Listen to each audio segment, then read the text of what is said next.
Salut! Aujourd'hui, on va voir à quoi sert le marc de café. Et oui, c'est vrai qu'on dit c'est un déchet de cuisine, mais il est très précieux pour notre jardin et on va voir ça ensemble. Alors, quels sont les bienfaits du marc de café au jardin? Alors, le marc de café, il contient des éléments nutritifs bénéfiques pour le sol et les plantes, tels que l'azote, le potassium, le phosphore, NPK. Bien qu'il ne remplace pas un engrais complet, il contribue à enrichir le sol et améliorer sa structure. Comme d'habitude, ce n'est pas la peine d'en mettre de trop, il y a des quantités à respecter et on va voir tout cela ensemble. Alors, l'amélioration du sol. Donc, le marc de café agit comme un amendement organique qui favorise la rétention d'humidité et stimule la vie microbienne.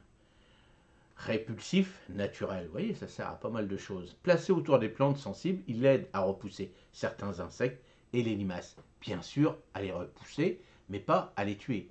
Engrais naturel, mélangé avec d'autres matières organiques, ça c'est important, il constitue un bon complément pour nourrir vos plantes. Comment on va l'utiliser, le marc de café? Alors, premièrement, la meilleure chose, c'est en compost. Intégrer environ, allez, on dit toujours environ 50 à 100 grammes de marc de café par semaine à votre compost, en le mélangeant avec d'autres déchets verts et bruns pour un bon équilibre. Alors, bien sûr, si c'est un tout petit compost, on mettra 3 fois moins, par exemple. Là, on considère à peu près 20 à 30 grammes par couche, à peu près, mais c'est un bon compost. On va dire, on va se baser sur 1 mètre cube à peu près. Donc là, c'est pareil, c'est pas la peine d'en mettre des grosses quantités. On mettra un peu de ci, un peu de ça, un peu de ça. C'est pas la peine de dire après, ouais, le marc de café, si on en met trop, bah oui, si on en met trop, si on met trop de purin, si on met trop d'urine, si on met trop d'engrais, c'est pas bon, effectivement. Directement au sol, alors ça c'est important aussi, épandre une fine couche de marc de café, environ à 20 à 30 grammes par plant, autour des plantes, mélanger légèrement avec la terre pour éviter d'asphyxier le sol. Alors on verra par la suite quelles plantes on peut jouer directement avec, directement au sol. Alors en infusion, faites une infusion mélangeant 100 g de marc de café dans 1 litre d'eau, laissez reposer 24 heures, puis utilisez cette eau pour arroser vos plantes une fois toutes les 2 semaines environ, bien sûr sur certaines plantes. Alors contre les nuisibles, disposez une couche fine de marc de café, environ 20 à 30 grammes par pied, autour des plantes vulnérables pour dissuader les limaces et les escargots. Alors bien sûr, ça va les ralentir. Il y aura toujours des limaces superstars, des escargots, voilà, superstars aussi, qui eux passeront. Donc faites attention, bien sûr. C'est, allez, un des moyens qu'on peut lutter, ça va les ralentir, ça va les, voilà, ils vont se dire, ah, bah, j'irai ailleurs. Donc voilà, c'est une des possibilités pour éloigner les limaces. Je sais que les limaces, c'est pas facile. La meilleure solution pour les limaces, c'est aller les ramasser à la main. Comme ça, vous êtes sûr. Bon, bah, c'est la meilleure méthode naturelle. Mais si vous rajoutez un petit peu de ça, attention aux quantités, ça c'est important. C'est pas la peine de mettre, vous voyez, on va dire à peu près, si vous dites j'ai une invasion d'escargots tous les jours, remettez pas 20 à 30 grammes tous les jours par pied, parce que là vous allez complètement acidifier votre sol. Et puis là, c'est pas bon non plus. Puis on ne pourra pas le mettre sur toutes les plantes. On ne pourra pas étaler ce marc de café sur toutes les plantes. Donc on va voir la liste bientôt. Alors là, on voit les précautions à prendre. Utilisation modérée. Trop de marc de café peut acidifier le sol, ce qui n'est pas idéal pour toutes les plantes. On va voir qu'il y a certaines plantes qui sont vraiment, eux, ça ne les dérange pas, ils aiment bien l'acidité, mais il y a d'autres qui détestent ça, donc c'est pour ça que ce n'est pas la peine d'en mettre de trop. Alors, séchage. Étalez le marc de café en fine couche sur un plateau ou un journal et laissez-le sécher quelques semaines avant de l'utiliser. Alors le mieux c'est ça, c'est de laisser un petit peu composter un petit peu le marc de café, c'est mieux quand même que de le mettre tout de suite pur comme ça. Bon voilà, il y a des personnes qui vont dire ah bah non, ça ne me dérange pas, d'autres non. Moi je préfère quelques semaines, vous faites ça. Moi ce que je fais, je laisse tout l'hiver comme ça dedans et je commence à m'en servir au printemps.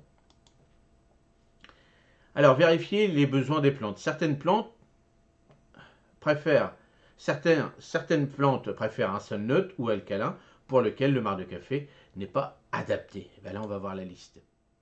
Alors, quelles plantes aiment le marc de café? Alors, les plantes acidophiles. Vous voyez, c'est toutes ces plantes qui fleurissent en règle générale au printemps, les camélias, les rhodos, les azalées, là, il y a les bleuets, les hortensias, les hydrangeas, tout ça.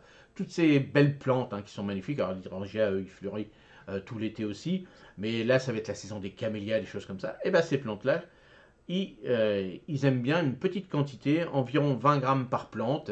Alors ça, on peut en mettre une fois par mois à peu près, mais vous voyez, si vraiment c'est très acidifié, votre sol, peut-être, allez, vous rajouterez peut-être 20 grammes, alors 10 grammes, avec d'autres amendements qui ont besoin de ces plantes-là. Vous voyez, c'est pas se dire, là, je vous donne une quantité, mais des fois, c'est peut-être de trop parce que vous rajoutez tel ou tel amendement à côté. Donc, vous voyez, vous faites votre petite cuisine. Là, c'est une base. Regardez, si votre sol est très acidifié, peut-être divisé par deux. Alors, quelle plante aime le marc de café? Les légumes. Les tomates, 20 grammes par pied. Les carottes, une poignée par mètre de rang. Et les radis, 10 grammes par an, apprécient l'azote contenu dans le marc de café. Alors, là, c'est une base. L'azote, on peut l'avoir dans le purin. On peut l'avoir dans beaucoup de choses aussi. Donc, faites attention. Si vous rajoutez déjà de l'azote pas mal, eh ben, peut-être mettez pas de marc de café. Si vous sentez que vous n'avez pas trop d'azote ou des trucs comme ça, un petit peu, donc une fois par mois, vous faites un petit mélange, faites un petit cocktail. Vous avez ça gratos, vous avez un peu de purin qui vous reste, mais il n'y en a peut-être pas assez. Voilà, essayez de faire un petit cocktail léger, attention, faut pas, quand il dit cocktail, faut pas non plus que ce soit fort non plus. Mais voyez, vous faites un petit peu comme ça. Si, alors, bien sûr, pour moi, pour les tomates, que mettre du marc de café, non, ça ne sera pas suffisant. Il faudra continuer après pour la floraison, tout ça, de la consoude, purin de consoude, des choses comme ça. Mais voilà, là, c'est des bases que je vous donne. Donc, à voir. Si vous avez du marc de café, eh ben, vous pouvez faire ça. Allez, on va dire toutes ces petites plantes-là. Alors, bien sûr, au début de la plantation, on va dire, vous faites ça, ça se cultive à peu près pendant 3-4 mois. Bon, vous en mettez 3-4 fois pendant la période de culture. Ensuite, alors là, les rosiers. Alors là, les rosiers, bon, c'est des plantes pérennes, c'est des plantes qui restent en permanence dans votre jardin. Donc, ajoutez 30 grammes de marc de café autour de chaque pied pour renforcer leur floraison. Donc ça, une fois par mois, une fois toutes les 3 semaines. Ça, c'est costaud, il n'y a pas de souci. Le rosier aime bien. Alors bien sûr, si vous rajoutez autre chose, peut-être 15 grammes, parce que vous allez rajouter autre chose à côté. Mais le rosier est costaud. Et faites toujours des bases, c'est-à-dire des tests avant. Regardez un petit peu. Si vous mettez que du marc de café, ça peut aller. Attention donc bien sûr aux plantes qui n'aiment pas l'acidité, les choux, les choses comme ça, surtout pas.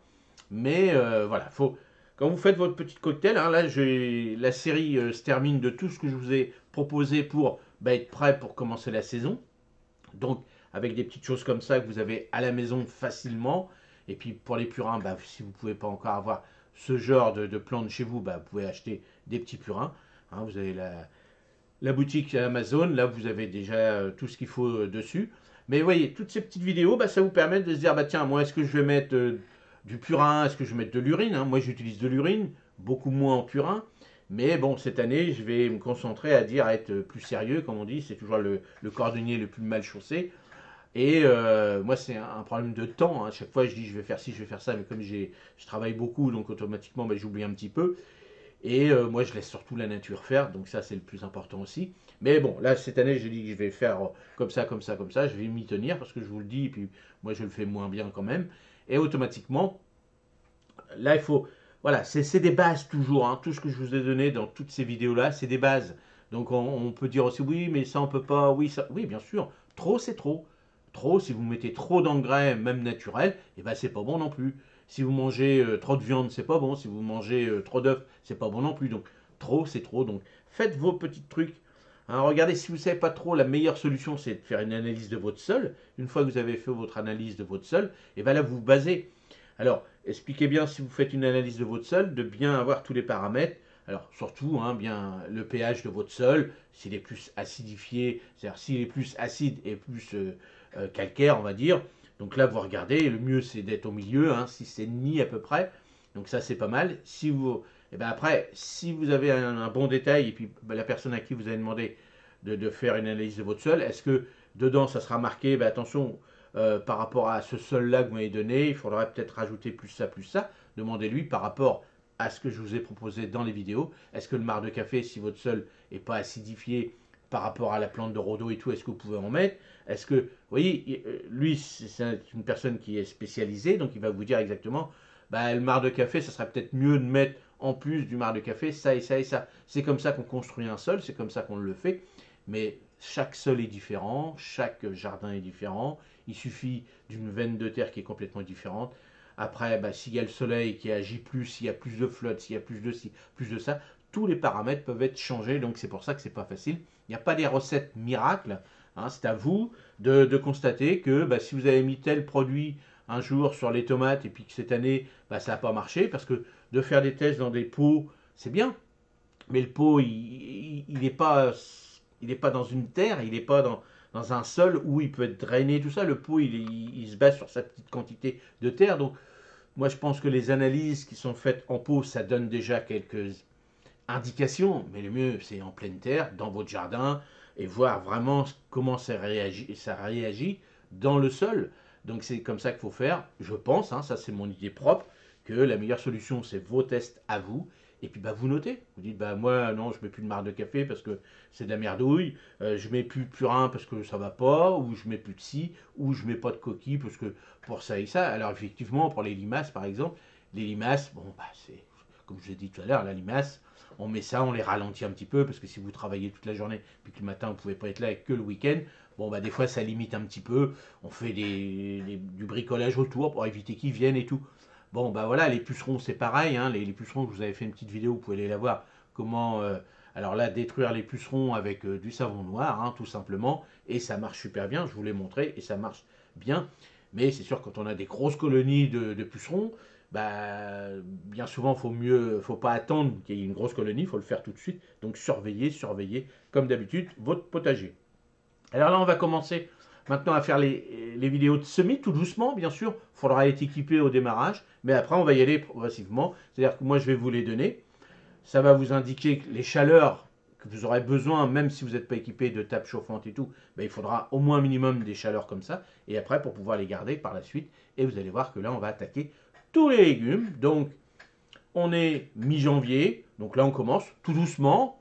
Donc le temps que ces plantes-là, bon, bah, on va commencer par les aubergines, les poivrons, tout ça. Ça, c'est assez long à cultiver. Donc ils seront prêts, ces plants-là, au mois d'avril, hein, parce que le temps qu'ils poussent, hein, déjà pour que ça germe, il y a déjà minimum entre 10 et 15 jours. Donc vous voyez, donc 15 jours si on commence les...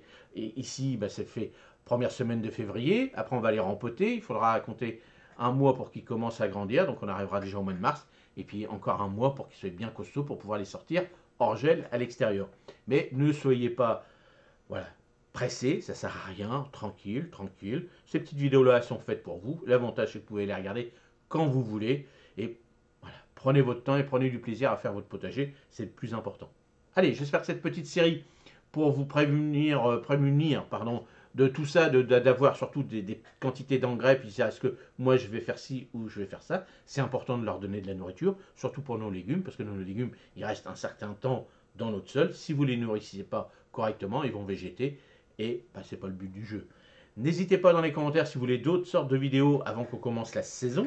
N'hésitez pas, vous me donnez des idées, et puis je vais étudier, et il n'y a pas de souci. Et encore merci aux membres qui sont là, qui contribuent à sponsoriser, on va dire comme ça, la chaîne, et qui me donnent un bon petit coup de main. Là, j'ai racheté pas mal de graines, tout ça, donc grâce à eux. Et donc, comme ça, ils participent un petit peu à toutes ces dépenses, et je leur remercie encore 1000 fois. Allez, à la prochaine. Salut, merci.